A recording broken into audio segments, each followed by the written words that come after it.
नमस्कार दोस्तों, स्वागत है आपका आरक्यू वर्ल्ड में। दोस्तों, हम लोग आजकल एक नवीन ऐतिहासिक श्रृंखला के अंतर्गत इतिहास लेखन की चर्चा कर रहे हैं और देख रहे हैं कि कौन कौन से महत्वपूर्ण इतिहासकार हैं जिन्होंने इतिहास लेखन का कार्य किया है। इसके पहले के वीडियो में हमने देखा था कि कल्हड़ ने किस तरीके से इतिहास लेखन का कार्य किया और कैसे उनको भारत का प्रथम इतिहासकार कहा जाता है। आज हम लोग ऐसे ही एक इतिहासकार की चर्चा करेंगे जो कल्याणी के चालुक्य शासक के दरबार में थे। उन्होंने काफी कुछ देख रखा था, उनके दरबार को, उनकी नीति को समझ रखा था और उन्होंने जो इतिहास लेखन किया वो भारतीय इतिहास के लिए अत्यंत प्रासंगिक है। उनका नाम है बिल्हड़। बिल्हड़ के बारे में जानने के लिए एक बार पुनः बने रहिए वीडियो के अंत तक। बिल्हड़ प्राचीन भारतीय लेखन की परंपरा का एक प्रसिद्ध विद्वान विचारक था। उसका जन्म 1040 ईस्वी में कश्मीर में हुआ था।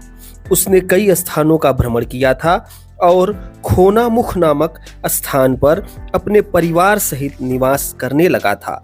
बिल्हड़ को कल्याणी के चालुक्य शासक का संरक्षण प्राप्त था, जिसने उसे विद्यापति की उपाधि से विभूषित किया था।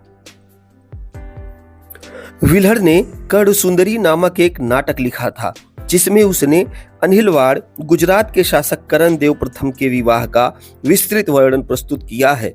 किंतु उसका सर्वाधिक महत्वपूर्ण ग्रंथ विक्रमांक देव चरित है। यह ग्रंथ विक्रमादित्य षष्ठ के इतिहास के विभिन्न तथ्यों की पुष्टि करने का महत्वपूर्ण साक्ष्य है। बिल्हड़ ने उल्लेख किया है कि विक्रमादित्य सोमेश्वर प्रथम के 2 पुत्रों में छोटा था। सोमेश्वर प्रथम उसे गद्दी पर बैठाना चाहता था, किंतु विक्रमादित्य ने गद्दी पर आसीन होने से इनकार कर दिया, जिसके कारण उसका बड़ा भाई सोमेश्वर द्वितीय सिंहासनारूढ़ हुआ। किंतु उसने अपने बुरे व्यवहार के कारण उसे जनता को नाराज कर दिया। उसने अपने भाई विक्रमादित्य षष्ठ के विरुद्ध एक षड्यंत्र रचकर उसकी हत्या करने की भी योजना बनाई, किंतु समय से पहले यह षड्यंत्र खुल गया और विक्रमादित्य षष्ठ ने अपने भाई सोमेश्वर द्वितीय पर आक्रमण करके उसे बंदी बना लिया। इस प्रकार बिल्हड़ ने बड़े भाई को बुराई और छोटे भाई को अच्छाई के रूप में वर्णित किया है। इस ग्रंथ में विक्रमादित्य षष्ठ को एक महान व्यक्ति के रूप में वर्णित किया गया है, जो दैविक आज्ञाओं का अनुसरण करने वाला था। अतः बिल्हड़ ने अपनी कृति में विक्रमादित्य षष्ठ का वर्णन एक अत्यंत उदार व्यक्ति के रूप में किया है, परंतु उसके द्वारा वर्णित इस तथ्य की पुष्टि अन्य साक्ष्यों से नहीं किए जाने के कारण उसके वर्णन को विद्वानों ने पक्षपातपूर्ण माना है। सोमेश्वर द्वितीय के शासन के एक अभिलेख में उसके श्रेष्ठ चरित्र के कारण प्रशंसा का पात्र लिखे जाने का वर्णन उपलब्ध होता है। उसके ग्रंथ में प्राचीन भारतीय इतिहास से संबंधित कई ऐतिहासिक तथ्यों का भी वर्णन किया गया है।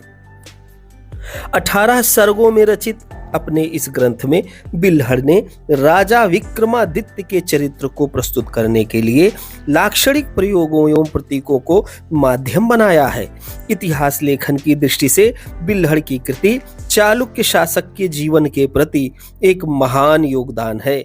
यद्यपि उसने इतिहास को परंपरागत लेखन पद्धति से संबंधित करने का प्रयास किया, परंतु फिर भी प्राचीन इतिहास लेखन की दृष्टि से यह एक महत्वपूर्ण ग्रंथ स्वीकार किया जाता है। परंतु बिल्हड़ द्वारा उक्त ग्रंथ में वर्णित अनेक अनैतिहासिक प्रसंगों के कारण ऐतिहासिक तथ्य परस्पर विरोधी दिखाई देने लगे हैं। परंतु यह धारणा प्रत्येक चरित्र नायक के संबंध में व्यक्त नहीं की जा सकती।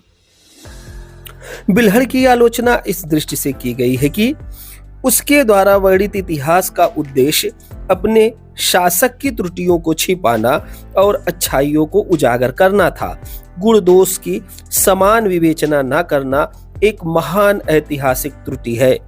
उसने अपने लेखन में वस्तुनिष्ठता की ओर भी विशेष ध्यान नहीं दिया, अतः उसकी रचना को उस समय तक विश्वसनीय और प्रमाणिक स्वीकार नहीं किया जा सकता जब तक अन्य साक्ष्यों से उनकी पुष्टि नहीं हो जाती है। तो इस तरीके से हम लोगों ने विल्हड़ के विषय में जाना और यह देखा कि जिस राजा के दरबार में वह रहा करता था उसके विषय में काफी कुछ बढ़ा चढ़ा करके लिखने का प्रयास किया। इसके अतिरिक्त उसकी विजय गाथाओं को ग्लोरीफाई करने का काम किया। उसकी कमियों को ना गिना के सिर्फ अच्छाइयों को ही गिनाया है।